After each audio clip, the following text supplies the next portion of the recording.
Hello दोस्तों, welcome to electrical dose के YouTube channel पे स्वागत है। दोस्तों, पार्ट 1 में पीजीसीएल डिप्लोमा ट्रेनी इलेक्ट्रिकल का जो प्रीवियस ईयर क्वेश्चन पेपर का जो सीरीज चल रहा है उसका पार्ट 1 ऑलरेडी कंप्लीट कर चुका हूं। पार्ट 2 में जो 61 से लेके 120 क्वेश्चन है रिमेनिंग, उसका डिस्कशन इस वीडियो लेक्चर के थ्रू आपको मिलेगा। दोस्तों, जैसा कि आप लोग को पता है कि पावर ग्रिड का जो है इंटीमेशन आ चुका है रिगार्डिंग जो भी कैंडिडेट शॉर्ट लिस्टेड हुए हैं रिटन टेस्ट के लिए। अभी एडमिट कार्ड नहीं आया है, एग्ज़ाम डेट भी अभी नहीं आया है, तो ऐसा उम्मीद है कि maybe November last week तक एग्ज़ाम हो जाना चाहिए। ठीक है, और आप लोग अच्छे से तैयारी कीजिए मन लगा के, ताकि आपका सिलेक्शन जो है श्योर हो जाएगा। डायरेक्ट चलते हैं टॉपिक पे। जो है क्वेश्चन आप 61 से स्टार्ट करते हैं। 61 क्वेश्चन नंबर क्या है? Secondary distribution generally carried out at which voltage level. तो यहाँ पे जब भी सेकेंडरी डिस्ट्रीब्यूशन की बात होगी दोस्तों, तो आपको पता है सेकेंडरी डिस्ट्रीब्यूशन में जो वोल्टेज लेवल होता है 440 से लेके 230। 440 मतलब अगर 3 फेज अगर आपको सप्लाई चाहिए तो 440 पे चलाइए, और सिंगल फेज पे चाहिए तो 230 पे चलाइए। अब जैसे क्या है कि कोई भी जनरेटिंग स्टेशन है, जब जनरेटिंग स्टेशन से पावर को हम लोग ट्रांसमिट करते हैं, प्राइमरी ट्रांसमिशन, फिर एक रिसीविंग स्टेशन होता है। सपोज करो, मैं एक एग्जांपल के थ्रू आपको बताता हूँ। सपोज करो कि एक जनरेटिंग स्टेशन है, ठीक है, यहाँ से एक सब स्टेशन यहाँ पे है, फिर यहाँ से आप नोट डाउन कर सकते हैं, बहुत इंपॉर्टेंट है, ताकि आपको भी एक आइडिया लग जाएगा कि किस तरह से पावर का ट्रांसमिशन या डिस्ट्रीब्यूशन होता है। ठीक है, ऐसे सपोज करो कि जनरेटिंग स्टेशन है, जीएस मतलब जनरेटिंग स्टेशन, और एसी। तो इसका जो वोल्टेज लेवल है 11/132 kV, मतलब जनरेटिंग स्टेशन जो है 11 kV क्या है जनरेट कर रहा है, उसको हम स्टेप अप करके 132 kV में प्राइमरी ट्रांसमिशन के थ्रू भेज रहे हैं। तो ये आपका क्या हो गया, ये प्राइमरी ट्रांसमिशन हो गया लाइन, प्राइमरी ट्रांसमिशन लाइन हो गया। ठीक है, उसके बाद 132 kV यहाँ पे रिसीव होगा। अब इस 132 को फिर हम 33 में कन्वर्ट करेंगे। 132 को 33 kV में क्या करेंगे, कन्वर्ट करेंगे थ्रू कैसे, स्टेप डाउन ट्रांसफार्मर के थ्रू, स्टेप डाउन ट्रांसफार्मर। ठीक है, तो ये आपका रिसीविंग स्टेशन हो जाएगा, जहाँ पे ये कन्वर्ट करेंगे क्या होगा, रिसीविंग स्टेशन, रिसीविंग स्टेशन। ठीक है, उसके बाद आपका यहाँ प्राइमरी ट्रांसमिशन था, थ्रू स्टेप डाउन करके रिसीविंग स्टेशन में आया। फिर 130 थ्रू से 33 kV जब लाएंगे, फिर 33 को क्या करेंगे, सेकेंडरी ट्रांसमिशन करेंगे। तो ये जो आपका हो जाएगा, ये सेकेंडरी ट्रांसमिशन हो जाएगा। ये क्या होगा, सेकेंडरी ट्रांसमिशन। सेकेंडरी ट्रांसमिशन में क्या करते हैं, इस 33 kV को कन्वर्ट करते हैं किस में, फिर से 11 kV में, 33 kV टू 11 kV। ठीक है, फिर यहाँ पे भी स्टेप डाउन ट्रांसफर। अब देखो 11 kV में दोस्तों क्या होता है, सपोज करो 11 kV का एक बस है, यहाँ से एक फीडर यहाँ पे चला गया, कोई इंडस्ट्री है उसको, ठीक है, कोई इंडस्ट्रीज को चला गया। ठीक है, और यहाँ पे कोई प्राइमरी डिस्ट्रीब्यूशन में भी भेज सकते हैं कहीं पे भी, जो 33 kV यूज़ करना चाहता है, 11 kV जो पावर यूज़ करना चाहता है 11 kV पे प्राइमरी डिस्ट्रीब्यूशन। ठीक है, फिर यहाँ से एक जो लाइन गया 11 kV का, यहाँ पे एक डिस्ट्रीब्यूशन ट्रांसफार्मर होगा, डीटी डिस्ट्रीब्यूशन ट्रांसफार्मर, जहाँ से मुझे 430 या 220 वोल्ट या 230 वोल्ट चाहिए। ठीक है, तो ये क्या हो गया आपका प्राइमरी, क्या हो जाएगा, ये क्या होगा, सेकेंडरी डिस्ट्रीब्यूशन होगा, जहाँ से ये क्या करेंगे 11 kV को हम लोग कन्वर्ट करेंगे किस में, 430 या 220 में या 230 वोल्ट में। तो ये आपका क्या हो जाएगा, सेकेंडरी डिस्ट्रीब्यूशन। इस तरह से आप इस डिस्ट्रीब्यूशन इस तरह से आप याद रख सकते हो कि कैसे कैसे पावर ट्रांसमिट करता है, कैसे हम स्टेप अप करते हैं, स्टेप डाउन करते हैं एज पर रिक्वायरमेंट। ठीक है, तो इसका सही आंसर क्या हो जाएगा, पहला। नेक्स्ट है कैलकुलेट द फॉर्म फैक्टर। अब देखो फॉर्म फैक्टर आपको निकालना है। अब दिया हुआ है साइनोसाइडल दिया हुआ है वोल्टेज Vt इक्वल टू, आप ऐसे लिख सकते हो 200 sin 2π60t। ठीक है, ये दिया हुआ है। तो आपको ये पता है कि फॉर्म फैक्टर क्या होता है, RMS by average, RMS voltage है तो voltage RMS voltage by average voltage. तो RMS वोल्टेज क्या होगा, आपको देखो VM दिया हुआ है, VM क्या है 200, तो VRMS अगर आप लिखें तो कैसे लिखेंगे, RMS अगर लिखना हो VRMS तो क्या होगा √2 1/√2 इंटू VM, यही होगा ना। तो VM आपको पता है 200/1/√2 कितना हो जाएगा 141.4 वोल्ट, 141.4 वोल्ट RMS वोल्टेज आया। ठीक है, एवरेज वैल्यू क्या होता है क्योंकि ये साइनसोइडल वेव फॉर्म है, फुल वेव में होगा तो average V average equal to 2Vm/π, इस फार्मूला का आप याद रखते हैं 2Vm/π एवरेज में रहेगा। अगर फुल वेव रहेगा, अगर हाफ में पूछेगा तो V average equal to Vm/π, तो 2Vm 2 इंटू VM आपको पता है 200, पाई आपको 3.14, तो इसको डिवाइड करेंगे तो 127.32 मिलेगा। अब फॉर्म फैक्टर लिखना, RMS क्या है 141.4 और एवरेज क्या है 127.32, जो भी है। इसको जब आप डिवाइड करेंगे तो आपका फॉर्म फैक्टर क्या आ जाएगा 1.11। तो इस तरह से आप फॉर्म फैक्टर निकाल सकते हो, क्या होगा 1.11। चाहे किसी भी टाइप का क्वेश्चन दिया रहेगा आप इस तरह से फॉर्म फैक्टर निकाल सकते हो। फॉर्म फैक्टर इक्वल टू RMS/एवरेज। RMS कैसे निकालना, VRMS equal to 1/√2 into VM और V एवरेज 2Vm/π। तो यहाँ से आप निकाल सकते हो। नेक्स्ट क्वेश्चन है, ये 3 फेज क्या है 3 फेज 500 वोल्ट मोटर लोड है, जब पावर फैक्टर दिया हुआ है 0.4, 2 watt meter connected to a measure the input reading क्या क्या है 20 और 30, तो फाइंड द रिएक्टिव पावर। देखो जब भी रिएक्टिव पावर का केस पूछेगा तो रिएक्टिव पावर का फॉर्मूला होता है Q equal to √3 W1 minus W2। बस आपको W1 मतलब वाट मीटर का रीडिंग दिया हुआ है तो √3, W1 क्या है 20, W2 क्या है 10, तो क्या हो जाएगा 10√3, 10√3 का मतलब 17.32 kVAR, क्या हो जाएगा तो 17.32 kVAR आपका सही आंसर हो जाएगा। इस तरह से इस क्वेश्चन का आंसर निकाल सकते हो। और इसमें एक और फॉर्मूला होता है दोस्तों, कभी अगर एंगल पूछ देगा तो फाई इक्वल टू फार्मूला होता है tan inverse √3 W1 minus W2 by W1 plus W2, ये भी फार्मूला याद रखना ज़रूरी है। तो इस फार्मूला की मदद से अगर कभी एंगल फेज एंगल पूछ देगा वोल्टेज और करंट के बीच में तो आप आराम से निकाल सकते हो। ठीक है, या पावर फैक्टर एंगल पूछ देगा कितना पावर फैक्टर होगा, जैसे कभी कभी क्वेश्चन आता है 2 वाट मीटर जो है दोनों वाट मीटर सेम रीड कर रहा है तो पावर फैक्टर कितना होगा। सपोज करो क्वेश्चन आ गया तो दोनों वाट मीटर अगर सेम रीड करेगा तो cos फाई निकालना होगा, तो कैसे निकालिएगा cos फाई इक्वल टू क्या होगा, तो W1 इक्वल टू W2 अगर दोनों सेम रीड करेगा W मान लेंगे तो फाई इक्वल टू क्या हो जाएगा tan inverse √3 W1 W minus W 0 हो जाएगा इंटू 0 बाय समथिंग जो भी होगा 2W, तो ये भी 0। tan इनवर्स 0 का मान क्या होता है, tan इनवर्स 0 का मान आपका क्या हो जाएगा फाई इक्वल टू 0, तो cos 0 का मान क्या होगा 1। तो इसका मतलब है जब कोई भी वाट मीटर है, ठीक है, उसका वाट मीटर 1 और वाट मीटर 2 का रीडिंग अगर सेम होगा तो पावर फैक्टर क्या होगा यूनिटी। इस टाइप का भी क्वेश्चन एग्जाम में आता है। ठीक है, तो इस एडिशनल इन्फॉर्मेशन को भी आपको जानना जरूरी है। नेक्स्ट चलते हैं 64, according to grid standard regulation of central electricity authority the maximum permissible value of voltage unbalance for 220 kV line के लिए पूछ रहा है। देखो बहुत इंपॉर्टेंट क्वेश्चन है।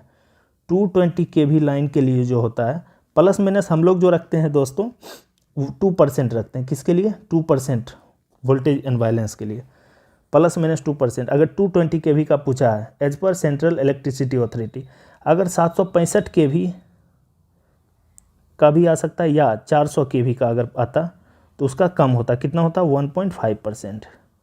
सिमिलरली अगर आपको 33 kV से लेके 133 kV तक पूछेगा, 33 kV तक, इसका जो होता 2.5 to 3%, तो इसको अप्रोक्स हम लोग 3% मान के चलते हैं, इसको याद रखिए 3% तक लेते हैं।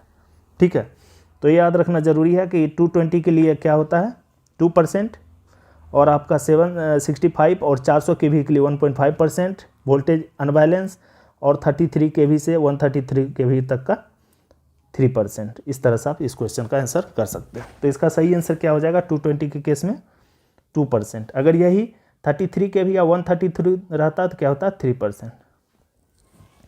नेक्स्ट क्वेश्चन है 65, for a identical DC generator what should be the number of poles such that the EMF generated in case of lap winding and wave winding configuration will be same. देखो lap winding और wave winding के case में कब EMF दोनों में same generate होगा? जब number of पोल क्या हो जाएगा, नंबर ऑफ पैरेलल पाथ क्या हो जाएगा, 2। ठीक है, इसको ऐसे भी निकाल सकते हो। देखो क्वेश्चन जो है कंसेप्चुअल क्वेश्चन है, ठीक है। तो कंसेप्चुअल क्वेश्चन को अगर आपको सॉल्व करना होगा, सपोज करो कि मैं पहले मानता हूँ कि लैप वाइंडिंग है, सपोज करो लैप वाइंडिंग, बैक दोनों का क्या बोल रहा है, दोनों का सेम ही होगा वोल्टेज, ठीक है। तो ई इक्वल टू क्या होता है, P∅N/60 इंटू ZY। सपोज पहला लैप वाइंडिंग में क्या होगा, नंबर ऑफ पैरेलल पाथ जो होगा ए इक्वल टू क्या हो जाएगा, P, किस केस में, लैप वाइंडिंग के केस में। तो यहाँ पे क्या हो जाएगा, ए और P कैंसिल हो जाएगा, दोनों इक्वल है, तो क्या हो जाएगा इक्वल टू P नहीं N/60 इंटू Z। अगर वेव बाइंडिंग होगा तो वेव बाइंडिंग में क्या होगा दोस्तों, वेव बाइंडिंग में आपको क्या रखना पड़ेगा, ए इक्वल टू क्या रखना पड़ेगा, P इक्वल टू क्या रखना पड़ेगा, 2 रखना पड़ेगा। दोनों का वैल्यू सेम होना चाहिए, जितना number of parallel path equal to number of pole होना चाहिए। तो ठीक है, जब ए और P इक्वल टू 2 रखेंगे तो दोनों का ईएमएफ क्या होगा, सेम होगा। तो इसलिए हम लोग क्या लेके चलते हैं, 2 होगा इसका आंसर। नेक्स्ट 66 बहुत अच्छा क्वेश्चन है। यहाँ पे इस क्वेश्चन को सॉल्व करने के लिए आपको क्या करना पड़ेगा, पहले देखो यहाँ पे VP IP दिया हुआ है, JX है, फिर VQ है, IQ है।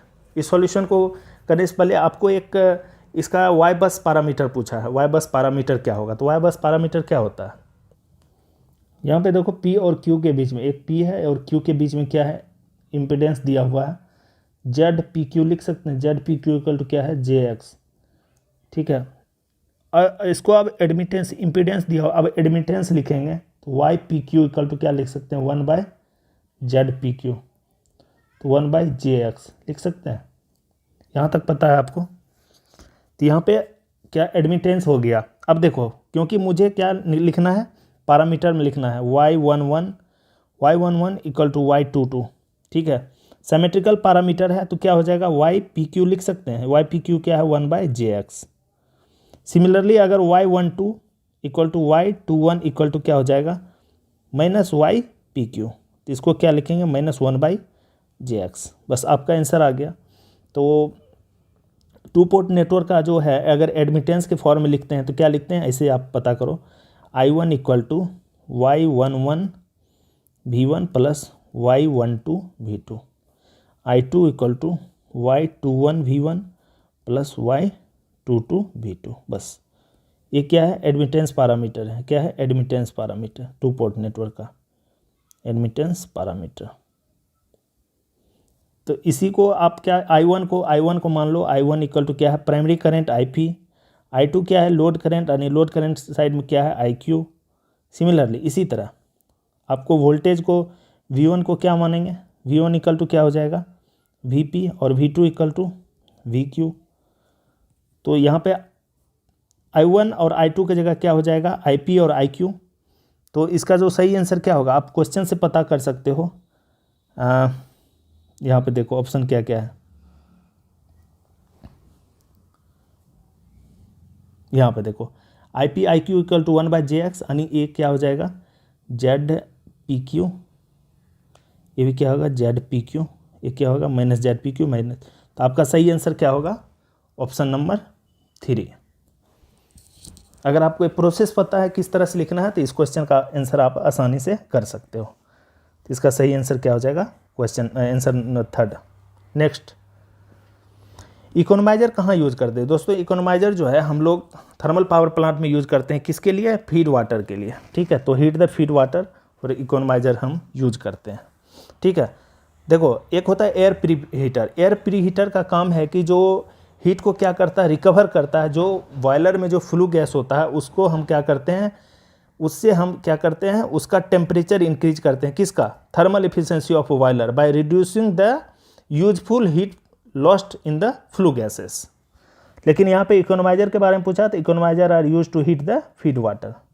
नेक्स्ट क्वेश्चन है सर्किट ब्रेकर का क्वेश्चन है, बहुत अच्छा क्वेश्चन है।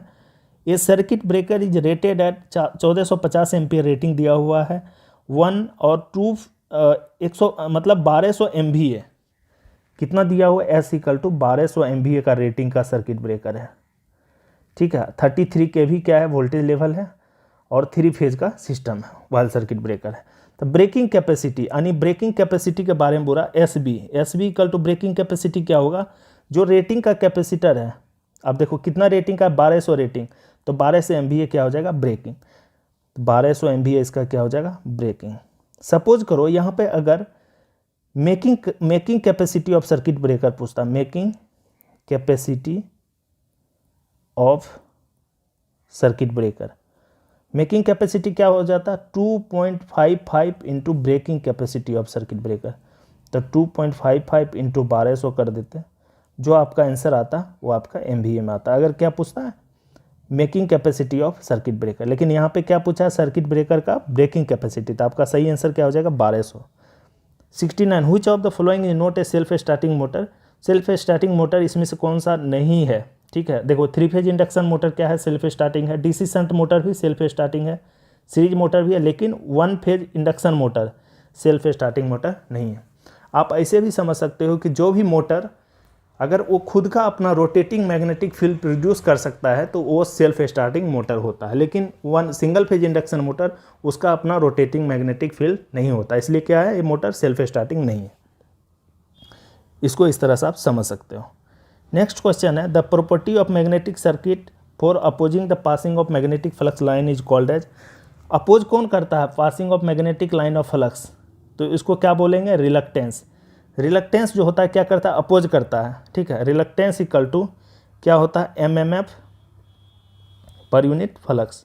MMF को ही NI बोलते हैं, ampere turn per unit flux, ठीक है। दोस्तों एक होता है H इक्वल टू, ये भी फार्मूला याद रखिए, मैग्नेटिक फील्ड स्ट्रेंथ का, H इक्वल टू NI/L, ये भी इंपॉर्टेंट फार्मूला है, डायरेक्ट इस पर न्यूमेरिकल आता है। एक होता है flux density, B equal to flux per unit area, ठीक है, फ्लक्स पर यूनिट एरिया।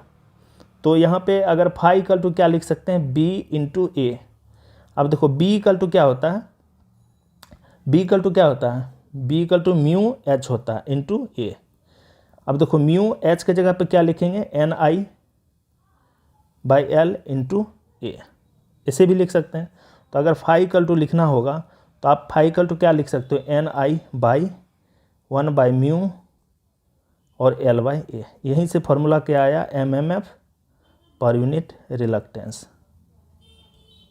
ठीक है। अब देखो रिलक्टेंस का जो फार्मूला होता है, कभी कभी रिलक्टेंस इक्वल टू पूछ देता है, तो आप रिलक्टेंस को L/म्यू नॉट म्यू आर ये लिख सकते हो। इसी म्यू नॉट म्यू आर को म्यू बोलते हैं, ठीक है। तो ये सब रिलेशन है, जो भी एडिशनल इन्फॉर्मेशन है मैं यहाँ पे आप लोग को शेयर कर दे रहा हूँ, ताकि एग्जाम में किसी भी टाइप का क्वेश्चन आ सकता है। ऐसा नहीं कि यही क्वेश्चन आएगा, कोई दूसरे टाइप का भी क्वेश्चन आएगा। जब आपको ये प्रोसेस पता रहेगा कैसे कैसे क्या क्या फार्मूला है, बेसिक फार्मूला, तो आप आसानी से कर सकते हो। नेक्स्ट है 71, no load test on a transformer is conducted mainly to determine which of the following losses. No load test क्यों करते हैं, कोर लॉस को निकालने के लिए, और full load test copper loss निकालने के लिए। सिंपल है क्वेश्चन। नेक्स्ट क्वेश्चन है 72, यहाँ पे 72 में देखो दिया हुआ है, कंसीडर ए सीरीज सर्किट, क्या क्या दिया है, रेसिस्टेंस भी है आपका, इंडक्टेंस भी है, तो R लिख लो, R equal to 5 ohm. Inductance दिया हुआ है कितना, इंडक्टेंस नहीं है, series circuit of resistance inductance both having 5, हाँ इंडक्टेंस भी L इक्वल टू भी बोला है, वो भी 5 है, तो XL इक्वल टू क्या हो गया, J5 हम लिख सकते हैं, J5 ओम। इंडक्टेंस को क्या इमेजिनरी पार्ट है तो J5 ओम से डिनोट करते हैं। ये पोटेंशियल डिफरेंस वोल्टेज दिया हुआ RMS में इक्वल टू क्या है, 100 वोल्ट। बस जैसे जैसे वैसे आप लिख दो। If applied voltage is 0 volt at a certain instant increasing then voltage drop across the inductive reactance. Simple question है। तो अब पहले यहाँ से क्या निकालो, Z कितना इम्पिडेंस हो जाएगा, R प्लस JXL। तो R प्लस JXL क्या होगा, J5, R के जगह 5 रखेंगे तो 5 प्लस J5 यही हो गया ना। तो इसको जब करेंगे तो 5√2 ओम हो जाएगा। यहाँ से ये निकल गया। इनपुट वोल्टेज VS दिया हुआ आपका 100 वोल्ट, तो I इक्वल टू क्या होगा, V/Z, यानी RMS में दिया हुआ तो उसको कुछ नहीं करना, 100 को 100 और 5√2 यहाँ इस पर लिख सकते हैं। तो इसको हम 10√2, जब इसको सॉल्व करेंगे तो कितना होगा, 10√2 वोल्ट। अब मुझे करंट पूछा है, वोल्टेज अक्रॉस द किसके, voltage drop across the inductive reactance. तो वोल्टेज ड्रॉप इंडक्टिव रिएक्टेंस माने इंडक्टर के का कितना होगा, वी एक्सएल के अक्रॉस में। तो क्या लिख सकते हैं, आई इंटू एक्सएल। तो आई क्या है 10√2 और एक्सएल क्या है 5। एक्सएल का हम क्या करेंगे, सिर्फ मैग्नीट्यूड लिखेंगे। मैग्नीट्यूड क्या होगा इसका 5 होगा सिर्फ, तो 50√2 ये कितना हो जाएगा वोल्टेज। तो 50√2 क्या होगा वोल्टेज ड्रॉप किसके अक्रॉस में, इंडक्टिव रिएक्टेंस के अक्रॉस में। तो इस तरह से इस क्वेश्चन का आंसर आप कर सकते हो। नेक्स्ट क्वेश्चन है 73, what is the average value of sinusoidal alternating voltage, maximum value is equal to इतना। तो देखो एवरेज वैल्यू पूछ रहा है कितना होगा, अब द मैक्सिमम वैल्यू दिया हुआ वी एम इक्वल टू क्या है 10√2 वोल्ट इतना दिया हुआ। तो V R M S equal to क्या होता है, V R M S equal to V M by √2, ठीक है। और वी एवरेज क्या होता है, ये फॉर्मूला याद रखिए, V average sinusoidal wave form है, ठीक है। तो V average equal to 2 VM by, ऊपर भी हम बताए हैं अभी, ठीक है। तो यहाँ पे क्या है वी एम आपको दिया हुआ है 10√2, तो वी एवरेज लिखना है। तो वी एवरेज इक्वल टू क्या होगा 2, अब वी एम क्या है 10√2 बाई क्या होगा पाई। जब इसको सॉल्यूशन करेंगे तो लगभग 9 वोल्ट के आसपास आंसर आएगा। तो क्या होगा इसका आंसर 9.009 वोल्ट। नेक्स्ट क्वेश्चन है 74, the phenomena of intermittent arc taking place in line to ground fault of 3-फेज system with consequent production of transient is known as, उसको हम लोग बोलते हैं आर्किंग ग्राउंड। क्या बोलते हैं आर्किंग ग्राउंड। नेक्स्ट है which of the following is not a cause of hunting in a synchronous motor. देखो इसमें से क्या क्या कॉज नहीं है हंटिंग होने का, जो सिंक्रोनस मोटर में जो हंटिंग होता है इसमें से कौन सा कॉज नहीं है। देखो लोड के कारण अगर लोड चेंज करेंगे तो हंटिंग होगा नहीं, ये सही है, ठीक है। Cyclic variation of the load torque, अगर टॉर्क को भी वेरिंग करेंगे तो हंटिंग से उससे कोई लेना देना नहीं, तो ये भी सही है। चेंज इन फील्ड करंट से, लेकिन चेंज इन सप्लाई फ्रीक्वेंसी दिया जो कि बिल्कुल गलत है। तो इसका सही आंसर क्या होगा नॉट ए कॉज। तो इसका क्या होगा चेंज इन सप्लाई फ्रीक्वेंसी। देखो हंटिंग क्या होता है, हंटिंग जो होता है जैसे क्या होता है कि लोड ऑफ सिंक्रोनस क्या होता है, जब सिंक्रोनस मोटर चलता है जब भी हंटिंग इफेक्ट होगा तो लॉस ऑफ सिंक्रोनिज्म हो जाएगा, ठीक है। और ये क्यों होता है, it can cause variation of supply voltage producing undesirable lamp flicker, ठीक है। एक और होता है इसमें, देखो क्या होता है कि हंटिंग के कारण होता है लार्ज मैकेनिकल स्ट्रेस होता है डेवलप होता है किसमें, रोटर शाफ्ट में, ठीक है। अब देखो हंटिंग को कैसे हम एलिमिनेट करेंगे या रिड्यूस करेंगे, तो डैम्पर वाइंडिंग की तरह डैम्पर वाइंडिंग यूज करके हम हंटिंग को रिड्यूस कर सकते हैं, या फ्लाई व्हील्स एग्जाम में आ सकता है क्वेश्चन, इसलिए आप इसको लिख लो, फ्लाई व्हील्स या डैम्पर वाइंडिंग को यूज करके हम क्या कर सकते हैं हंटिंग को एलिमिनेट कर सकते हैं या उसको रिड्यूस कर सकते हैं, कम कर सकते हैं। नेक्स्ट क्वेश्चन है 76, wave winding is suitable for किसके लिए है, हाई वोल्टेज लो करंट। तो जब भी वेव वाइंडिंग का बात होगा तो वेव वाइंडिंग जो है हमेशा हाई वोल्टेज और लो करंट के लिए होता है। तो क्या होगा हाई, यहाँ पे क्या हो जाएगा लो, तो हाई और लो होगा। और यहीं पे अगर लैप बाइंडिंग के केस में ये हमेशा high current and low voltage के लिए यूज़ करते हैं, किसको लैप बाइंडिंग को, लैप बाइंडिंग एग्जाम में आ सकता है, इसलिए आप इसको लिख लो, ठीक है। नेक्स्ट क्वेश्चन है फर्स्ट न्यूक्लियर पावर प्लांट कहाँ पे हुआ। तो फर्स्ट न्यूक्लियर पावर प्लांट जो है दोस्तों आपको सबको पता होगा तारापुर में बना था, ठीक है। और ये जो इसका जो डेट ऑफ कमीशन कभी कभी पूछता है, कब हुआ था 1969 में, 28 अक्टूबर आप डेट लीजिए, 20 अक्टूबर, ठीक है, अक्टूबर 1969 फर्स्ट न्यूक्लियर पावर प्लांट। और इसमें एक और, ये तारापुर कहाँ पे दोस्तों, ये है महाराष्ट्र में। कहाँ है, महाराष्ट्र। कभी कभी एग्जाम में ये भी क्वेश्चन पूछ देता है कहाँ पे महाराष्ट्र। देखो इंडिया में बहुत सारे थर्मल पावर प्लांट हैं, न्यूक्लियर पावर प्लांट हैं। एक तो है आपका तारापुर है महाराष्ट्र, एक होगा कैगा जो कर्नाटक में है, 2000 ईस्वी में बना था। एक है नरोरा जो उत्तर प्रदेश में है, नरोरा में भी है। कहाँ पे, नरोरा, ये भी पूछता है कहाँ पे है, ये यूपी में है। और ये कब बना था, 1991 में। सिमिलरली अगर कोई पूछे कि रावत भाठा भी है, रावत भाठा कहाँ पे है, राजस्थान में है, सबको पता है। राजस्थान में है, और ये जो है कितना कैपेसिटी है इसका, 1180 मेगावाट। नेक्स्ट क्वेश्चन चलते हैं 78। If D is the diameter of overall transmission line conductor and T is the thickness of the ice covered over it, then overall diameter of the ice covered conductor become D equal to D plus two D. Suppose करो दोस्तों एक conductor है, ठीक है, इसका क्या है diameter, क्या है डी है। अब इसमें क्या होता है कि जैसे कि मान के चलो जहाँ पे हिली एरिया है, जहाँ पे स्नो होता है, स्नो जब गिरता है तो आइस का जो एक लेयर बन जाता है किसके, इस कंडक्टर के सरफेस के ऊपर, इसके ऊपर लेयर बन जाता है। सपोज करो इसका ऊपर टी थिकनेस है और इसके नीचे टी थिकनेस है, ठीक है, तो कितना हो जाएगा D plus T plus T, कितना हो जाएगा डी प्लस टू टी। तो ओवरऑल कंडक्टर का कितना हो जाएगा dia, D plus two D. Next question है 79।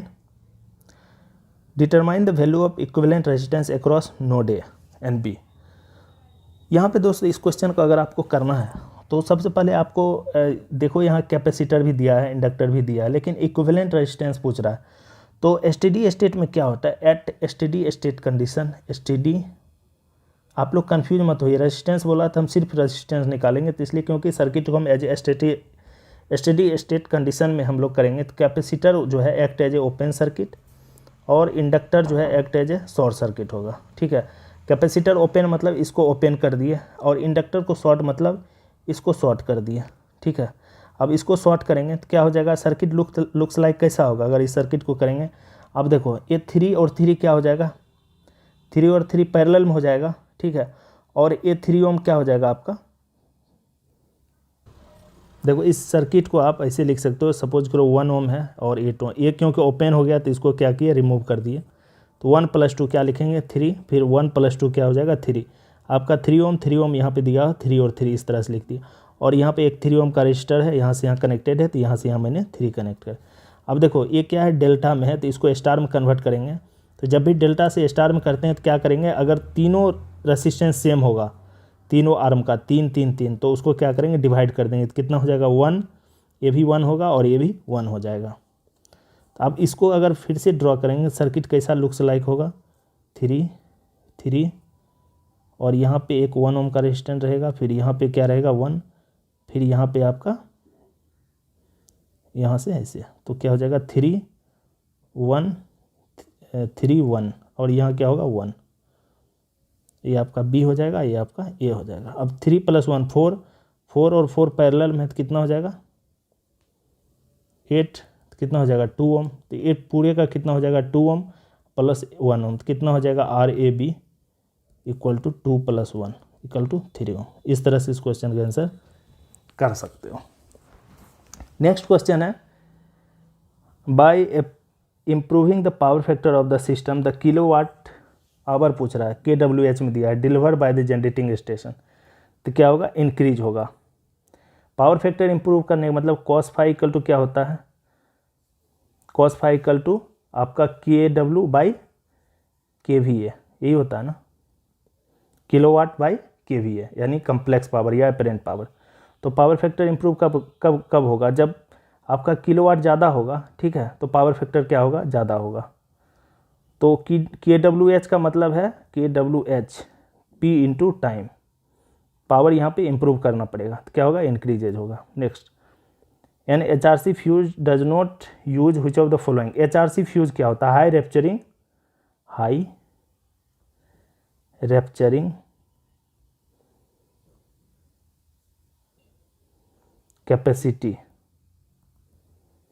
ये क्या होता है एक टाइप का फ्यूज होता है, उसमें बोल रहा है कि इसमें से किसको यूज नहीं करते। देखो HRC में सिल्वर भी यूज होता है, जिंक भी होता है, लीड भी होता है, सेरामिक नहीं होता। क्या होगा सेरामिक। सेरामिक क्या है, एक इंसुलेटर है, एक इंसुलेटिंग मटेरियल्स है। और देखो HRC फ्यूज जो होता है इसमें इसको इस तरह से कर सकते हो, सपोज करो यहाँ पे 2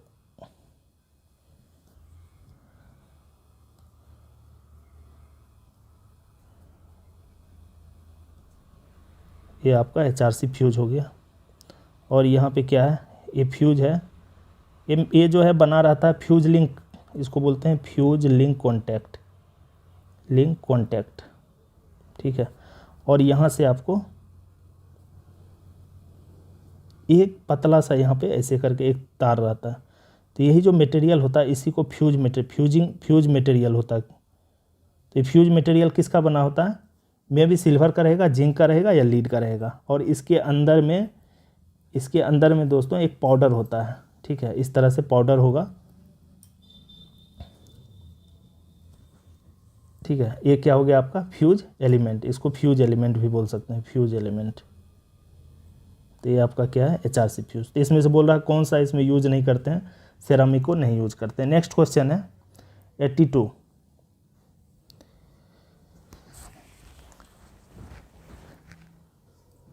दोस्तों शंट मोटर पे आधारित एक क्वेश्चन है। आप क्वेश्चन को जब देखें तो आप आसानी से इस क्वेश्चन को आंसर कर सकते हैं, ठीक है। देखो क्या क्या फॉर्मूला यूज़ करना। पहले तो EB आपको पता होना चाहिए। EB इक्वल टू क्या होता है? P/N/60 इंटू ZE, ये फार्मूला होता है। अब N is directly proportional to क्या होता है? EB/φ। इस फार्मूला से ये आपका निकला है, ठीक है। अब इसी फार्मूला को यूज करके हम इस क्वेश्चन का आंसर कर सकते हैं। DC शंट मोटर है, 250 वोल्ट है, ठीक है, सप्लाई, और 100 क्या है? Armature current. स्पीड भी दिया हुआ है 300 RPM। Armature resistance 0.10। If the shunt field is reduce to 50% of its nominal value. Shunt field को क्या करते हैं? 50% रिड्यूस करते हैं जो वैल्यू दिया है उससे। And the armature current to 50। Armature current पहले 100 था, 50 कर दिए। Then the new speed of the shunt motor. Speed पूछ रहा है, तो जैसे जैसे पहले केस 1 में जैसे क्या है क्वेश्चन में, केस 1 करके देखते हैं, ठीक है। पहले वोल्टेज क्या है? Terminal voltage VT equal to 250 volt, तो आप लिख दो 250। आर्मेचर करंट IA दिया हुआ है, कितना है? IA1 मान लो। IA1 कितना है? 100 एम्पियर। तो आप यहाँ से स्पीड भी दिया हुआ है N1 इक्वल टू क्या है? स्पीड 300 RPM, तो 300 RPM लिख लो, ठीक है। बैक EMF क्या होता है? EB equal to VT minus IARA। किसके केस में? DC शंट मोटर के केस में। तो VT क्या है? 250 माइनस 100 इंटू RA क्या है? 0.10। तो कितना हो जाएगा? 240 वोल्ट।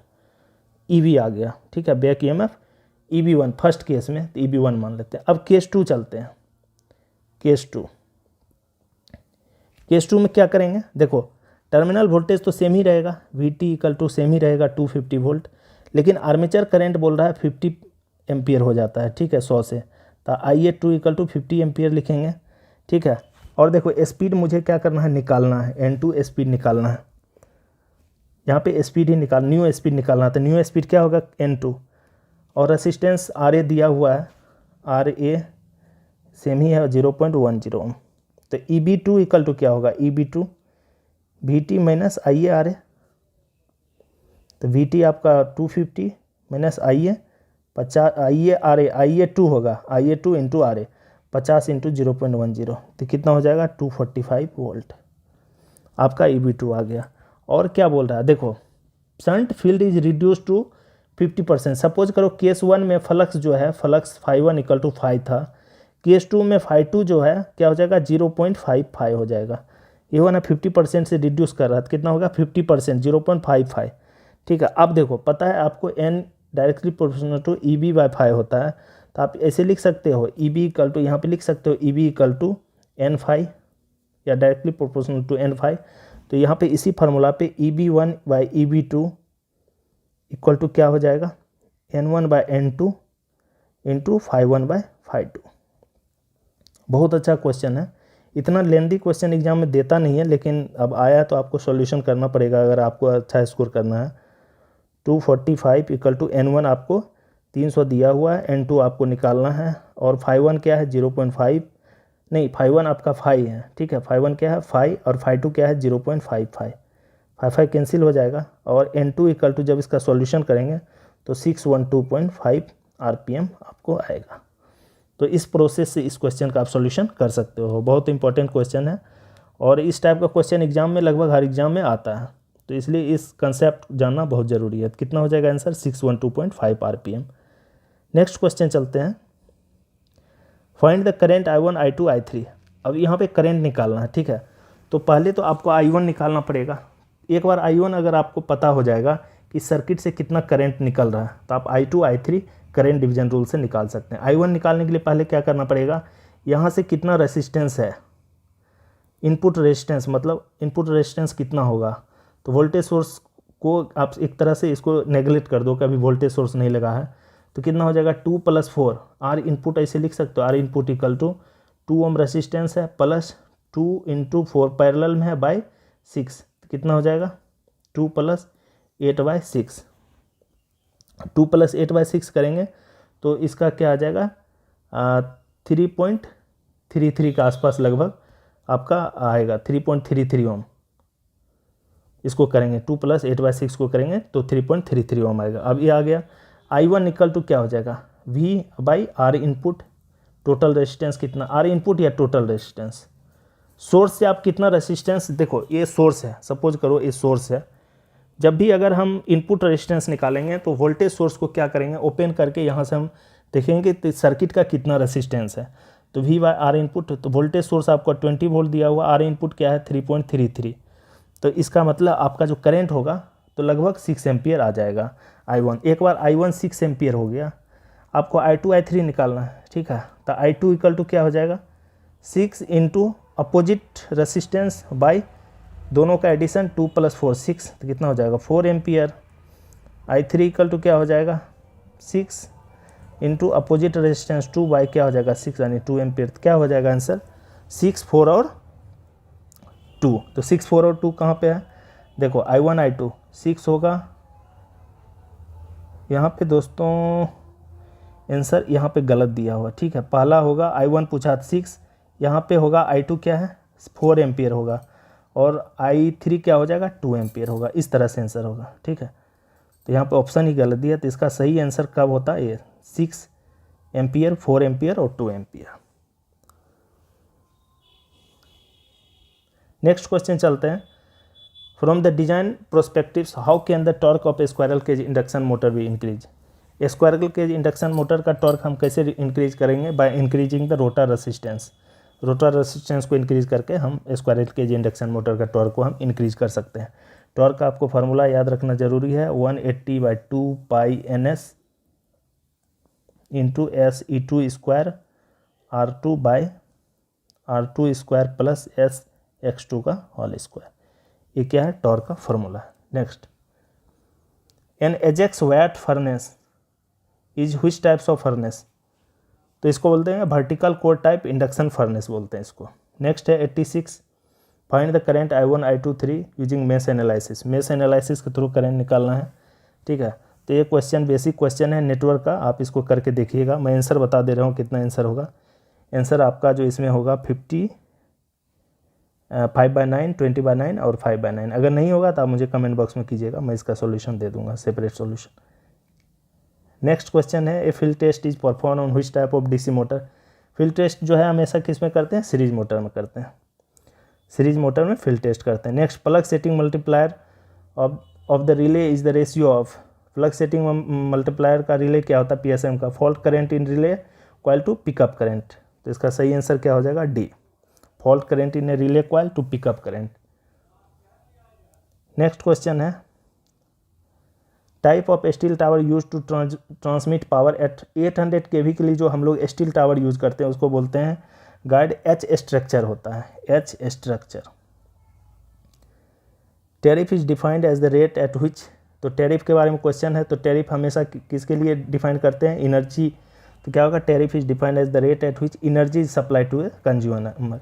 इंजीनियर एनर्जी को क्या बोलते हैं पावर इनटू टाइम, जिसको हम लोग किलोवाट आवर बोलते हैं, या 1 किलोवाट आवर इक्वल टू क्या होता है 1 यूनिट, या यूनिट में इसको बोल सकते हैं। Skin effect is more pronouns and which type of supply, देखो स्किन इफेक्ट जो है हमेशा सबसे ज़्यादा किस में होता है तो AC सप्लाई में होता है, ठीक है, स्किन इफेक्ट हमेशा AC सप्लाई में ज़्यादा होता है। नेक्स्ट क्वेश्चन है determine the diode current assume to be ideal, diode को एज ए आइडियल डायोड माना है, ठीक है, जो यहाँ पे कौन सा डायोड है जेनर डायोड है VZ है। इनपुट सप्लाई कितना है 12 वोल्ट है, रेसिस्टेंस दिया हुआ, तो I इक्वल टू क्या लिख सकते हो VZ supply voltage minus diode का वोल्टेज VZ बाई कितना है रेसिस्टेंस, तो 12 - 10 बाई कितना हो जाएगा 500, तो अगर मिली एम्पेयर में लिखेंगे तो कितना हो जाएगा 4 मिली एम्पेयर आपका इसका सही आंसर होगा, तो इसका सही आंसर क्या हो जाएगा 4 मिली एम्पेयर। नेक्स्ट क्वेश्चन है, देखो 3 लोड दिया हुआ connected in parallel across single phase 1200 volt 50 hertz supply, load 1, load 2, load 3, capacitive load है 10 किलोवाट और इतना kVAR, 35 किलोवाट इतना kVAR और रेसिस्टिव लोड है 15 किलोवाट। तो इसको आप कैसे लिखोगे? लोड 1 को अगर लिखना हो, यहाँ पे देखो कैपेसिटिव लोड है मतलब लीडिंग पावर फैक्टर होगा, इंडक्टिव लोड है तो मतलब लैगिंग, और रेसिस्टिव है तो यूनिटी पावर फैक्टर होगा। ठीक है, यूनिटी पावर फैक्टर होगा। अब देखो P1 अगर लिखें, पहला लोड P1 इक्वल टू क्या है, P प्लस क्या हो जाएगा, P माइनस JQ होता है। अगर रिएक्टिव में लिखना है तो क्या है, P क्या है 10 माइनस JQ मतलब J40, पहला हो जाएगा। P2 इक्वल टू क्या हो जाएगा, P plus JQ, reactive power positive में होगा 35 प्लस J120 हो जाएगा आपका, और P3 आपका दिया हुआ 15 किलोवाट, तो सिर्फ P इक्वल टू 15 किलोवाट होगा। ठीक है, अब क्या है, सारे लोड को टोटल कम्प्लेक्स पावर, तो सारे को ऐड कर देंगे। टोटल पावर क्या होगा, टोटल पावर, अब देखो यहाँ पे दोस्तों P1, P2, P3 है और टोटल कम्प्लेक्स पावर पूछा, तो P1 को हम S1 लिख सकते हैं, S2 लिख सकते हैं या S3 लिख सकते हैं, equal to S1 plus S2 plus S3, सारे को ऐड करेंगे तो कितना हो जाएगा, 10 प्लस 35 प्लस 15 कितना हो जाएगा 60, और आपका ये कितना हो जाएगा J120 में से 40 गया, कितना हुआ प्लस J80, तो ये आपका क्या हो जाएगा, आंसर हो जाएगा। तो क्या हो जाएगा 60 प्लस J80 किधर है, इतना kVA हो जाएगा। तो इस तरह से इस क्वेश्चन का आंसर कर सकते हो, बस आपको पता होना चाहिए। अगर कैपेसिटिव लोड है तो कैपेसिटिव लोड में P माइनस JQ लिखते हैं, तो P आपको रियल पावर दिया हुआ है, ठीक है, और ये आपका रिएक्टिव पावर दिया है। इसमें रियल पावर 35 है, रिएक्टिव पावर 120 है, तो यहाँ पे मैंने क्या किया 35 प्लस J20, और यहाँ पे प्लस साइन का मतलब है लैगिंग, और यहाँ पे माइनस साइन का मतलब है leading. Next, how can a load be shifted from one DC shunt generator to another running in parallel. तो DC शंट जनरेटर को अगर 2 DC शंट जनरेटर पैरेलल में चल रहा है, तो अगर एक जनरेटर में कभी कोई प्रॉब्लम हो गया, फॉल्ट आ गया, तो उस जनरेटर का लोड दूसरे जनरेटर पर कैसे शिफ्ट करेंगे। तो दोस्तों जब भी इस तरह का होगा तो हमेशा एडजस्ट करेंगे देयर फील्ड रियोस्टाट। ठीक है, तो क्या होगा, adjust their field rheostat. Which of the following induction motor has the highest power factor. जब भी हाईएस्ट पावर फैक्टर की बात होगी तो कैपेसिटर रन मोटर होता है। ठीक है, इसमें हाईएस्ट पावर फैक्टर किसका होगा, कैपेसिटर रन मोटर का पावर फैक्टर, और हाईएस्ट स्टार्टिंग टॉर्क होता है किसका, हाईएस्ट स्टार्टिंग टॉर्क होगा किसका, कैपेसिटर स्टार्ट मोटर का। एग्जाम में क्वेश्चन आता है इससे। Next, which of the following generating power station require lot of time for starting. देखो lot of time for starting, सबसे ज़्यादा टाइम किस जनरेटिंग स्टेशन को चालू करने में लगता है, मतलब एक बार स्टार्ट कर दिए तो कब जनरेशन स्टार्ट होगा, तो सबसे ज़्यादा टाइम स्टीम पावर स्टेशन में लगता है। बीजेटी का क्वेश्चन है, अल्फा और बीटा के बीच में रिलेशन पूछ रहा है। ठीक है, तो अल्फा और बीटा के बीच में अगर आपको रिलेशन बताना है तो अल्फा इक्वल टू क्या होता है, बीटा बटे 1 प्लस बीटा, या बीटा इक्वल टू होता है अल्फा बटे 1 माइनस अल्फा। ये दोनों रिलेशन आप याद रखें। नेक्स्ट होता है, ये मीटर है जो रेंज दिया हुआ है 0 से 100 volt and multiplier resistance of 28 kilowatt and it's internal resistance दिया हुआ 2 किलो ओम। इट्स सेंसिटिविटी पूछा है, तो सेंसिटिविटी क्या होगा, देखो टोटल रेसिस्टेंस क्या होगा, टोटल रेसिस्टेंस पहले निकाल लेते हैं, क्या है वोल्टेज, एक तरह से वोल्ट मीटर है, तो टोटल रेसिस्टेंस क्या होगा 28 multiplier resistance by internal resistance, कितना हो जाएगा 30 किलोवाट। ठीक है, और सेंसिटिविटी पूछा है, सेंसिटिविटी क्या होगा, सेंसिटिविटी इक्वल टू जो टोटल रेसिस्टेंस होता है RT बाय कितना वोल्टेज है, तो RT क्या है आपका 30 किलो ओम, बाय वोल्टेज कितना है 100, तो कितना हो जाएगा 0.3 किलो ओम पर वोल्ट। तो क्या आंसर हो जाएगा 0.3 किलो ओम। बस आपको सेंसिटिविटी का फॉर्मूला पता होना चाहिए। सेंसिटिविटी जो होता है रेसिप्रोकल ऑफ क्या होता है, फुल डिफ्लेक्शन करंट IF होता है, ठीक है। या इसको ऐसे भी सेंसिटिविटी इक्वल टू RT/V या directly proportional to 1/IF। Next question है the process of spot welding basically depends on, तो जो प्रोसेस होता है वो heat generation and application of forging pressure पे डिपेंड करता है। नेक्स्ट क्वेश्चन है फाइंड द करंट निकालना है आपको इस सर्किट का। देखो इस सर्किट में जब भी करंट निकाल, आपको पता है 2 एम्पीयर का करंट क्या है यहाँ पे फ्लो कर रहा है सप्लाई से। यहाँ का मान लो कि यहाँ पर वोल्टेज सोर्स भी है, ठीक है, वोल्टेज सोर्स भी है। तो आप इस फॉर्मूला का मतलब इस प्रोसेस से बना सकते हो। यहाँ पे आप क्या लिख सकते हो, यहाँ पे KCL अप्लाई कर सकते हो यहाँ पे इस नोड पे, ठीक है। तो V यहाँ पे अगर अप्लाई करेंगे नोडल एनालिसिस एट V, तो क्या लिखेंगे V/3 प्लस, अब देखो 2 एम्पियर करंट क्या है, ये नोड की तरफ आ रहा है तो -2 लिखेंगे। ये क्या है, यहाँ पे 2 एम्पियर आ रहा है यहाँ पे नोड पे। जब नोड पे कोई भी इनकमिंग करंट आएगा उसको नेगेटिव मिलेंगे, और अगर नोड से जाएगा तो उसको पॉजिटिव मिलेंगे। तो V/3 -2 अब प्लस क्या हो गया V, अब माइनस क्या होगा 10, यहाँ पे V -10 कितना है 2 इक्वल टू 0। यहाँ से वोल्टेज निकाल लेंगे, कितना हो जाएगा 6, तो 2V -12 plus 3V -30 equal to 0। तो यहाँ से अगर सॉल्यूशन करेंगे तो V इक्वल टू क्या हो जाएगा 8.4 वोल्ट। आप करके देखिएगा V इक्वल टू 8.4 आ जाएगा। अब मुझे करंट निकालना है कितना, इस एक करंट निकालना I, तो I इक्वल टू क्या होगा V -10/2, तो 8.4 -10/2, तो 1.6 -1.6/2 तो क्या हो जाएगा -0.8 एम्पियर। क्या हो जाएगा, माइनस में होगा 0.8 एम्पियर। नेक्स्ट क्वेश्चन है according to first and Menger the corona loss is proportional to where V is the actual voltage of the conductor.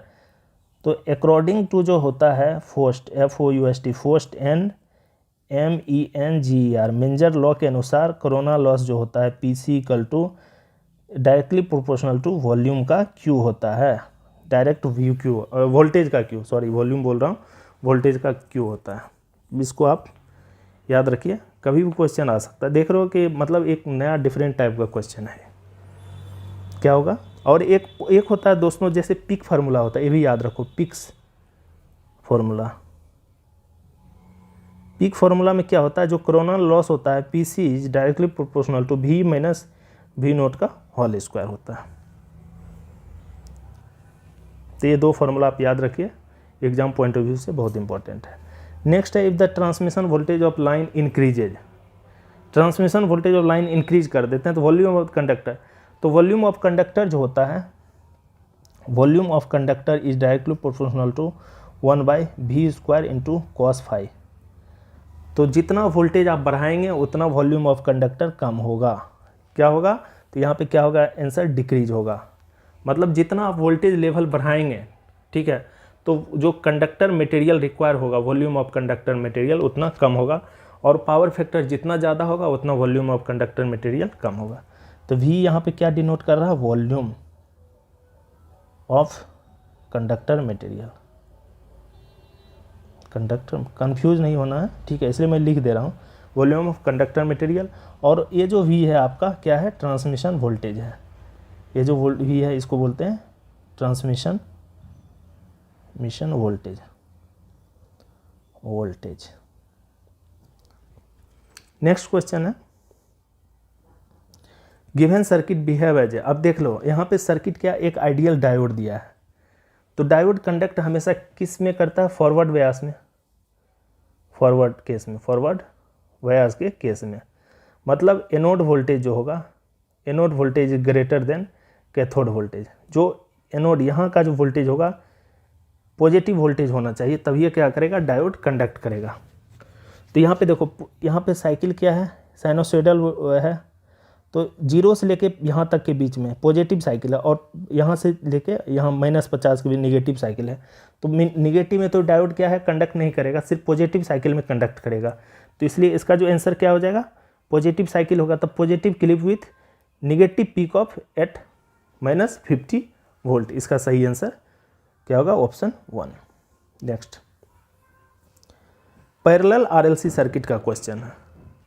A parallel RLC resonant circuit with resistance in series with inductor, what will affect on resonant frequency if you increase the value of resistor.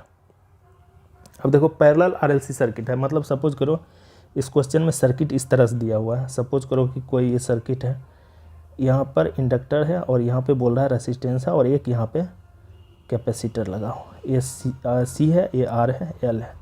यहाँ से कोई current IS flow कर रहा है इस circuit में, ठीक है। तो इसमें बोल रहा है पैरेलल आरएलसी रेजोनेंट सर्किट हो गया ये, with resistance in series with inductor, resistance inductor के साथ कनेक्टेड है। What will be effect on resonant frequency if you increase the value of resistance. तो रेजोनेंट फ्रीक्वेंसी का फॉर्मूला क्या होता है, सपोज करो रेजोनेंट फ्रीक्वेंसी का जब इसका ड्राइव करेंगे तो ओमेगा इक्वल टू होगा √1/, मैं डिटेल में नहीं जाता हूँ, ठीक है, डिटेल में जाएंगे तो बहुत ज़्यादा टाइम कंज्यूमिंग हो जाएगा, 1/LC माइनस R/L का होल स्क्वायर। ये फॉर्मूला, ये जो यहाँ से ड्राइव होगा रेजोनेंट फ्रीक्वेंसी का ओमेगा, ठीक है। अब देखो इसमें क्या होता है कि ये रेसिस्टेंस के बारे में पूछ रहा है, what will be effect on resonant if you increase the value of resistance. अगर इस रेसिस्टेंस को इंक्रीज करेंगे तो रेजोनेंट फ्रीक्वेंसी क्या होगा दोस्तों, डिक्रीज होगा।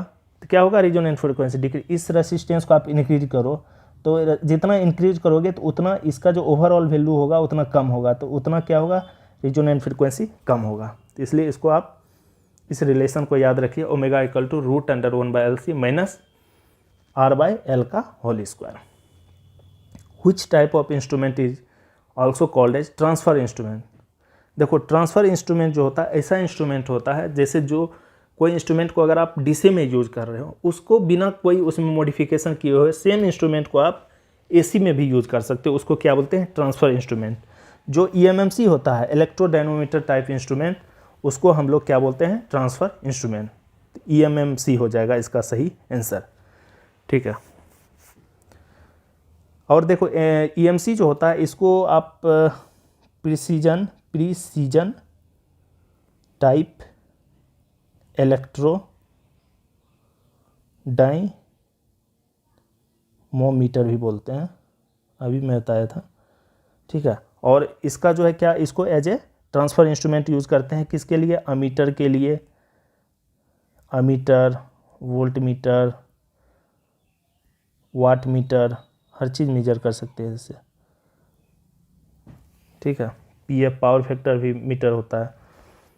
तो इसका सही आंसर क्या हो जाएगा, EMMC। नेक्स्ट है, 2 steam turbine alternator are operating in parallel, load sharing between them may be adjusted by. जब भी 2 अल्टरनेटर को अगर हम पैरेलल में चलाते हैं, ठीक है, तो उसमें जो है लोड शेयरिंग किस पे डिपेंड करता है, आप उसको किस तरह से वेरी कर सकते हैं। तो स्टीम सप्लाई के थ्रू, जो प्राइम मूवर के थ्रू जो स्टीम सप्लाई करते हैं उससे हम क्या कर सकते हैं, उसके स्पीड को वेरी कर सकते हैं as per requirement of the load.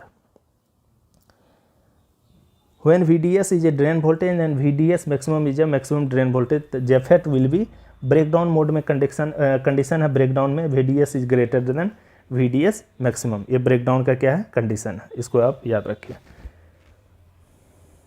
Dimension formula of power पूछा है, देखो पावर फार्मूला का डायमेंशन पूछा है, तो पावर का आपको पता है P इक्वल टू क्या होता है, work done per unit time, W/T होता है, टाइम को t लिखते हैं W/T, ठीक है।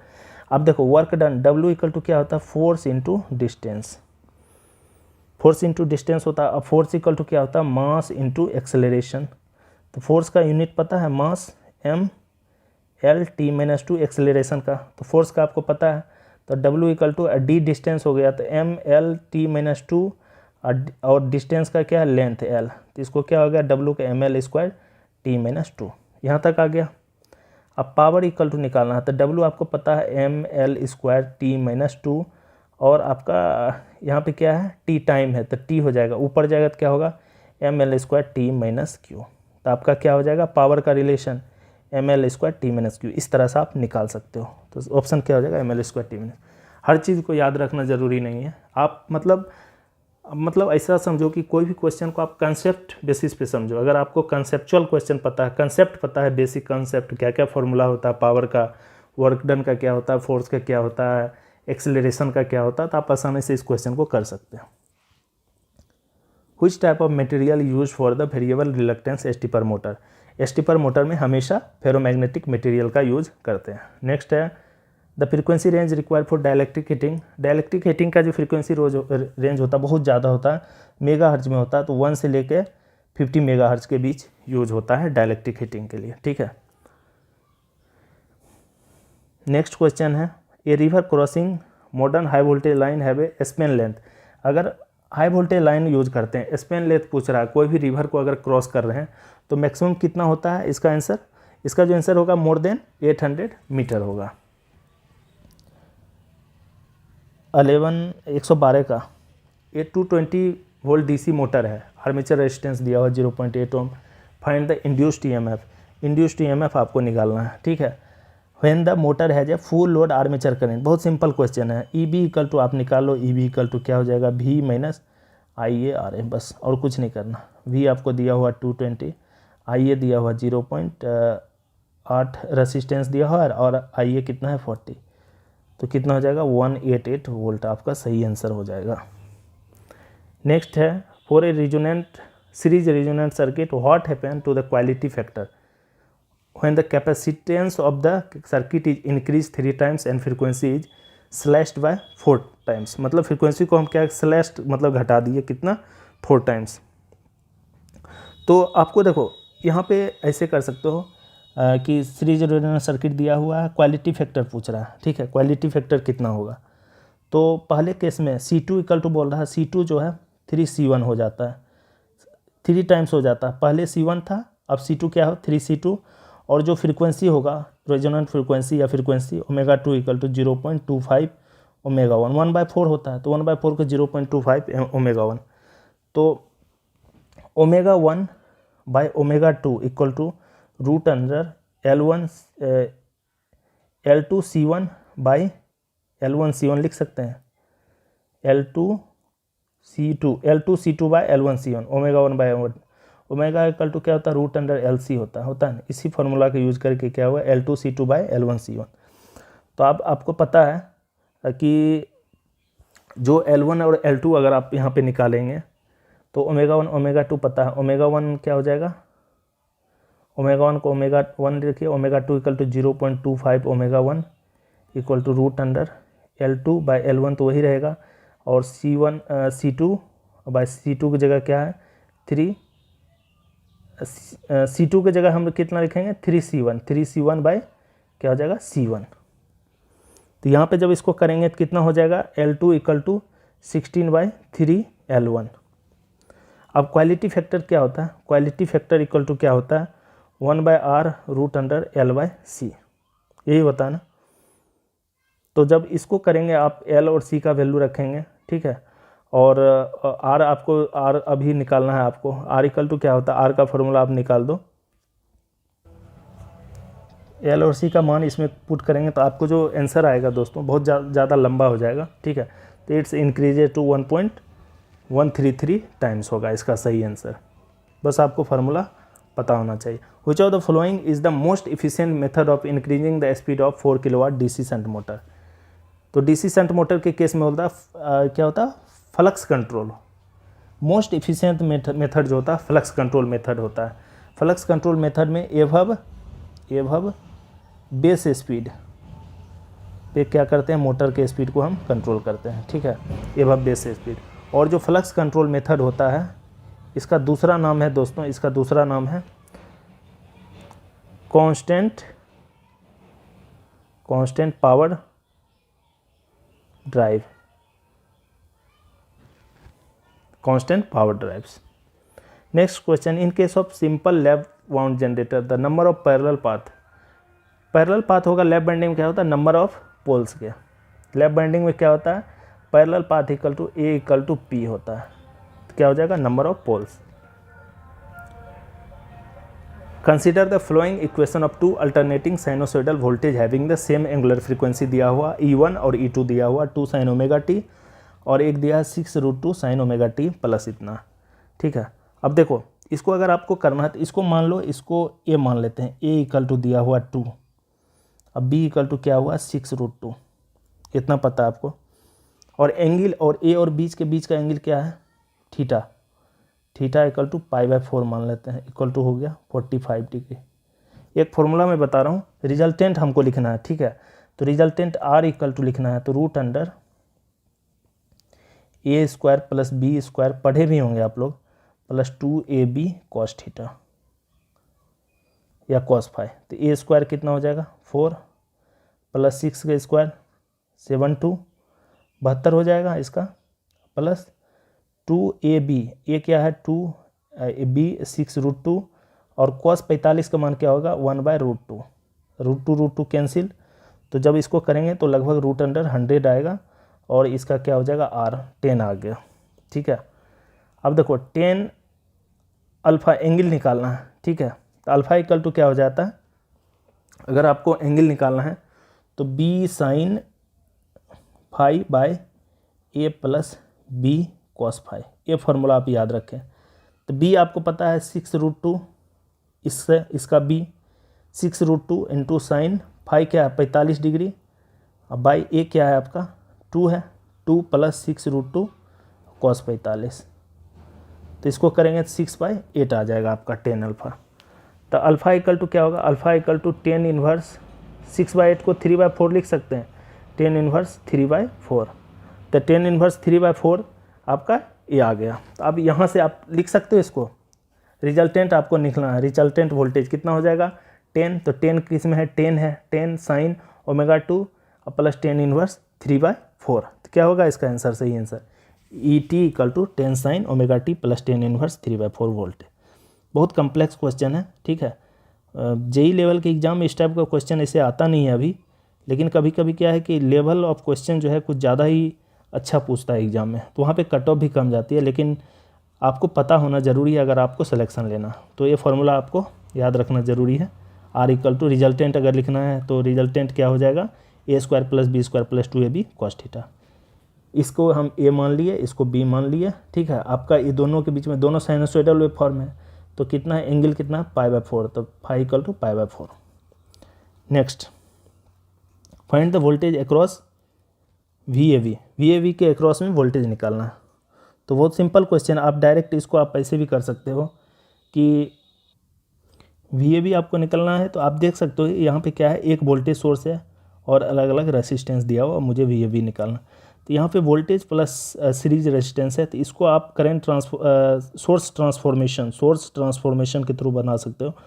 तो सोर्स ट्रांसफॉर्मेशन में क्या करते हैं, वोल्टेज सोर्स को करंट में चेंज करेंगे तो क्या हो जाएगा, इसको अगर चेंज करेंगे तो इसको इस तरह से लिख सकते हैं, 2 ओम है, ठीक है, इस तरह से एक है और एक 3 है, 3 ओम 1 ओम, ये 2 ओम, ये 2 का 2 हो जाएगा, पैरेलल में आ जाएगा करंट सोर्स। अब 12/2 हो जाएगा तो कितना हो जाएगा 6 एम्पियर का क्या होगा करंट सोर्स होगा, 6 एम्पियर का। और 2 क्या है पैरेलल में हो गया, तो कितना हो जाएगा 2 × 2/4 कितना हो जाएगा 1 ओम हो जाएगा। तो इसका मतलब है इसको ऐसे लिख सकते हैं, 6 एम्पियर का करंट सोर्स है, 1 ओम का रेसिस्टेंस हो गया, फिर यहाँ पे 1 ओम, फिर 3 ओम, 3 1 1। अब देखो ये फिर क्या है, करंट सोर्स पैरेलल में, तो इसको फिर ट्रांसफॉर्मेशन कर देंगे, सोर्स ट्रांसफॉर्मेशन। तो वोल्टेज सोर्स में ब्रेक कर सकते हैं, तो वोल्टेज सोर्स में ब्रेक करेंगे तो 6 वोल्टेज हो जाएगा और 1 ओम क्या है सीरीज में आ जाएगा, फिर 1 ओम, फिर यहाँ पे 3 ओम, 1 1 और क्या आ जाएगा 3 हो जाएगा। तो यहाँ पे कितना होगा, अब देखो 1 + 1 क्या होगा 2, अब +3 कितना हो जाएगा 1 + 1 + 3 5 ओम। तो R इक्वल टू क्या हो जाएगा 5 ओम, तो I इक्वल टू क्या होगा 6/5 कितना हो जाएगा 1.2 एम्पियर।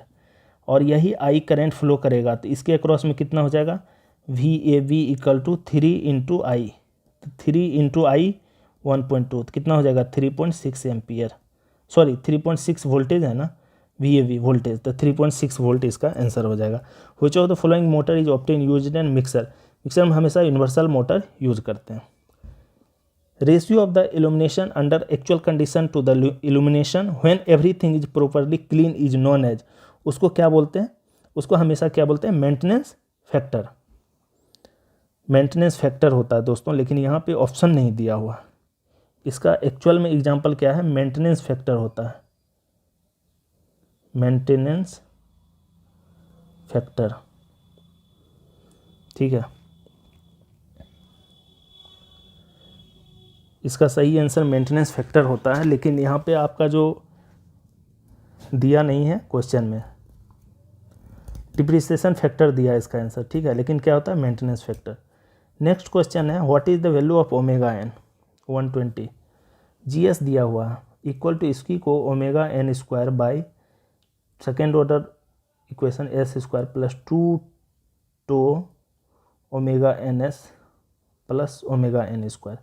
इसी से कंपेयर करते हैं ओमेगा एन स्क्वायर को, omega n square equal to 36, तो ओमेगा एन इक्वल टू 6, तो क्या हो जाएगा 6 आंसर हो जाएगा, क्योंकि मुझे नेचुरल फ्रीक्वेंसी निकालना। ओमेगा एन क्या होगा, नेचुरल फ्रीक्वेंसी, ओमेगा एन को नेचुरल फ्रीक्वेंसी बोलते हैं और इसको डैम्पिंग रेशियो बोलते हैं। तो उम्मीद करता हूँ कि आप लोग को समझ में आया होगा जैसे भी मैं एक्सप्लेन कर रहा हूँ। अगर आप लोगों को कहीं भी डाउट लगे तो आप मुझे कमेंट बॉक्स में कमेंट कर सकते हैं, और मैं ट्राई करूँगा कि आप लोग का जो भी डाउट बनता है उसको मैं अच्छे से प्रॉपरली कवर अप करूँ, ठीक है। Thanks for watching.